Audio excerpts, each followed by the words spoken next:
Hello दोस्तों, जय हिंद, वंदे मातरम। तो भाइयों, जैसे कि आप सभी को मालूम है, मेरा नाम है एक्स मुस्लिम अब्दुल्ला। और ये मेरी वीडियो तमाम उन मुसलमानों के लिए जो ये समझते हैं कि ये कुरान आसमानी किताब है। ये कुरान अल्लाह के नबी ने खुद अपनी सोच से नहीं लिखी है।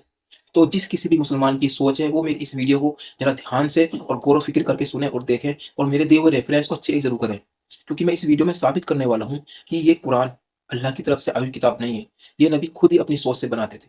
ठीक है भाइयों, ये आपको स्क्रीन पर सूरह निसा की आयत नंबर 95 दिख रही होगी। इसमें क्या लिखा हुआ है? इसमें लिखा हुआ है कि ला यस्तविल काइदूना मिनल मोमिनूना गैरु अवली ज़रारी वल मुजाहिदूना फी सबीलिल्लाह। ये आयत नाजिल क्यों हुई थी? ये आपको स्क्रीन पर ये सही बुखारी की हदीस दिख रही होगी। ये 4594 नंबर की हदीस है। इसमें लिखा हुआ है कि हमारे प्यारे नबी मोहम्मद सल्लल्लाहु अलैहि वसल्लम कहते हैं जेल से कि कलम दवा तो तख्ती लेकर आइए, वही लिखनी है। मेरे ऊपर वही आई है। वही का मतलब होता है कुरान। ये कुरान के जो लफ्ज होते हैं इसको वही बोला जाता है। तो जेल, कलम दवात और तख्ती लेकर आते हैं। नबी कहते हैं लिखो ला यस्तविल काइदूना मिनल मोमिनूना वल मुजाहिदूना फी सबीलिल्लाह। यानी जंग में जाने वाले और घर पर बैठने वाले बराबर नहीं है। फिर नबी के पीछे एक आदमी बैठा हुआ होता है जिसका नाम इब्ने अम मक्तूम है, जो कि वो अंधा था। वो कहता है या रसूलुल्लाह, मैं तो अंधा हूँ, क्या ये आज इस तरीके से नाजिल हुई है? फिर अल्लाह के नबी कहते हैं इसको मिटा दो, अब दोबारा लिखो कि ला यस्तविल काइदूना मिनल मोमिनीना गैरु अवली ज़रारी वल मुजाहिदूना फी सबीलिल्लाह, कि जंग में जाने वाले, घर में बैठने वाले बराबर नहीं है सिवाय उसके जो अंधे हैं। यानी आप मुझे ये बताइए कि अल्लाह के नबी ने आयत बदलवा कर दूसरी लिखवाई। क्या आपको ऐसा नहीं लगता कि अल्लाह के नबी ने खुद ही अपनी तरफ से ये आयत बनाई है? क्योंकि अगर अल्लाह की तरफ से ये आयत आ रही होती, अल्लाह की तरफ से ये वही आ रही होती, तो अल्लाह सुब्हानहू व तआला बदलवाती नहीं कभी भी। क्योंकि अल्लाह सुब्हानहू व तआला ने ये कुरान पहले ही लोहे महफूज में लिख रखा है। ये आपको दिख रही होगी, ये सूरह बुरूज सूरत नंबर 85 आयत नंबर 21 और 22, इनमें लिखा हुआ है कि अल्लाह ताला कह रहे हैं कि ये कुरान लोहे महफूज में महफूज है।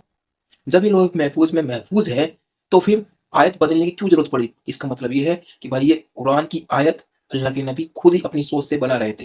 क्योंकि अगर वाकई अल्लाह की तरफ से आ रही होती तो ये आयत मिटाने की जरूरत ना पड़ती। ठीक है भाइयों, अगर अब भी आपको ऐसा लगता है कि ये कुरान अल्लाह की तरफ से आई हुई है, नबी खुद नहीं बना रहे थे, तो भाइयों फिर आपके दिमाग के ऊपर आपका ईमान हावी हो गया है। क्योंकि बिल्कुल क्लियर सबूत है, नबी ने उस आयत को मिटवाया था और फिर अपनी तरफ से आयत लिखवाई थी। किसके कहने पर? इब्ने मक्तूम, एक अंधे साहबी के कहने पर।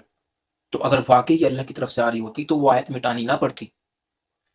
ये बहुत बड़ा सबूत है आपके लिए कि ये कुरान अल्लाह सुब्हानहू व तआला की तरफ से नहीं, नबी खुद ही अपनी तरफ से बना रहे थे। ठीक है भाइयों, अगर किसी को मेरी बात में कुछ शक लगा है कि मैंने गलत रेफरेंस दिया है या फिर मैं गलत समझा हूं तो मुझे दुरुस्त करें।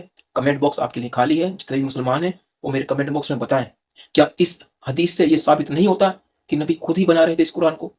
क्योंकि अल्लाह सुब्हानहू व तआला ने तो ये लोहे महफूज में पहले से ही महफूज कर रखा है। अल्लाह सुब्हानहू व तआला को तो बदलने की जरूरत ही नहीं पड़ती। ठीक है भाई, इतना कहना था। मिलते हैं नेक्स्ट वीडियो में। अपना ख्याल रखें। जय हिंद, वंदे मातरम।